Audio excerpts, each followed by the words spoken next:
तो मैं मंजुला पांडे स्वागत करती हूँ आपका अपने YouTube चैनल पर। तो आज मैं आप लोगों के सामने प्रस्तुत करने जा रही हूँ एक नई कहानी जिसका नाम है पति पत्नी का रिश्ता। नवविवाहित स्त्री अपने पति के घर आई है और एक अटैची की तरफ इशारा करते हुए कहती है कि आप सब कुछ करना जिंदगी में, पर ये मेरी अटैची कभी खोलना मत। पति बहुत ही आश्चर्य तरीके से अपनी पत्नी को गौर से देखता है, फिर उससे पूछता है तुम ऐसा क्यों कह रही हो। पत्नी कहती है बस मेरी यही एक इच्छा है, अगर मैं आज की रात आपसे कुछ मांगना चाहती हूँ तो मेरी एक यही इच्छा है कि आप इस अटैची को कभी खोलना मत। पति मौके की नजाकत तो वो देखता है और समझ जाता है। फिर वो कहता है कि ठीक है, मैं इस अटैची को कभी नहीं खोलूंगा, पर जब भी मैं इसे खोलूंगा तुम्हारी इजाजत लेकर ही खोलूंगा।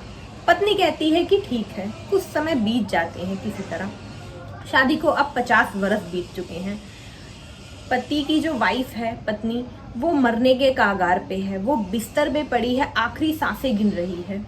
उसी बीच पत्नी कहती है कि अगर आज आप चाहते हैं या अब इस समय चाहते हैं मैं इस सूटकेस को खोलना, तो इस सूटकेस को खोलते हैं। पति भी बहुत खुश हो जाता है कि जो कि 50 साल शादी के बीत चुके हैं, उन्होंने कभी सूटकेस को ना ही देखा था। उस सूटकेस के अंदर क्या था वो रोज अपने मन में सोचता था। आज वो मौका मिला है उस सूटकेस को उसे खोलने का। तो पति जाता है, फटाक से ना वो सूटकेस लेकर आता है। पत्नी कहती है इस सूटकेस को खोलो। वो सूटकेस को खोलता है, उसमें से 2 गुड़िया और 1 लाख रुपए निकलते हैं। पति देखता है उसमें से 1 लाख रुपए और 2 गुड़िया निकली है। पति देख के उसे आश्चर्यचकित रह जाता है, कहता है कि ये सब कहाँ से, ये 2 गुड़िया और 1 लाख रुपए कैसे। पत्नी बोलती है कि ये 2 गुड़िया और 1 लाख रुपए मेरी माँ की सीख है। वो उसे बताती है कि जब मैं शादी करके यहाँ पे आई थी तो मेरी माँ ने एक सीख दी थी कि बेटी जब भी तुम्हें पति के ऊपर गुस्सा आए तो तुम एक गुड़िया सिल लेना, और अगर तुम्हें बहुत ज्यादा गुस्सा आता है, जितनी बार तुम्हें गुस्सा आए उतनी बार तुम एक गुड़िया सिलना। पति उन गुड़ियों को देखता है क्योंकि सूटकेस में से 2 गुड़िया निकली थी ना। तो पति ये सोचता है, मन में खुश भी बहुत ज्यादा होता है कि चलो ठीक है, इन 50 साल के रिश्तों में से मेरी बस 2 ही गलतियां निकली है। पति बोलता है कि ये बस चलो ठीक है। किसी तरह अपने आप में बहुत फक्र भी, उसे प्राउड महसूस होता है। पत्नी से कहता है कि अच्छा लगता है मैंने तुम्हें बहुत खुश रखा है इस 50 वर्ष की शादी में, इसलिए तुमने 2 ही गुड़िया सीली है। पत्नी बोलती है नहीं, ये जो 1 लाख बोलती है कि ठीक है।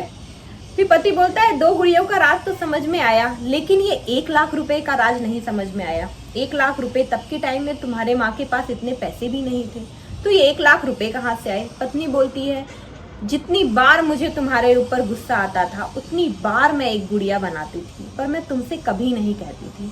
मैंने उन गुड़ियों को बेच के ये 1 लाख रुपए इकट्ठा किए हैं। सोचिए, आप विचार करिए। पति फिर उन 2 गुड़ियों की तरफ देखता है। पत्नी बोलती है ये 2 गुड़ियों उनमें से मैंने रख ली है आपको दिखाने के लिए, और बाकी जो गुड़िये हैं उनको बेच के मुझे ये 1 लाख रुपए मिले हैं। पति रोने लगता है पत्नी के पांव पकड़ के, पर पत्नी का दिल बहुत ही ज्यादा बड़ा होता है। वो अपने पति को माफ करती है। इस कहानी से हमें क्या सीख मिलती है? पति पत्नी का जो रिश्ता होता है, हमें पता नहीं चलता हम कब एक दूसरे का दिल दुखा देते हैं। हमें पता ही नहीं चलता है, जानबूझ के नहीं कर जाते हैं, अनजाने में भी कभी कभी कुछ चीजें हो जाती हैं। हमें बोलने से पहले हर एक बार अपने शब्दों को तोल मोल के तब बोलना चाहिए। हमें ये याद रखना चाहिए कि हम क्या बोल रहे हैं, किसके लिए बोल रहे हैं। पति पत्नी का रिश्ता एक सम्मान का होता है, जो कि दोनों की तरफ से बनना बहुत जरूरी होता है। पति को भी सम्मान देना चाहिए बराबर का अपनी पत्नी को, और पत्नी को भी चाहिए कि अपने पति को बराबर का सम्मान दे। अगर ये रिश्ता डिसबैलेंस हो जाए तो ये रिश्ता जल्दी नहीं चल पाता है। इसलिए पति पत्नी का रिश्ते में तालमेल होना बहुत ही ज़्यादा ज़रूरी होता है। अगर आप लोगों को मेरी ये स्टोरी आज की पसंद आई हो तो मेरे चैनल को लाइक शेयर सब्सक्राइब करना ना भूलें। मिलते हैं एक नई कहानी के साथ। Thank you so much for watching my video. धन्यवाद।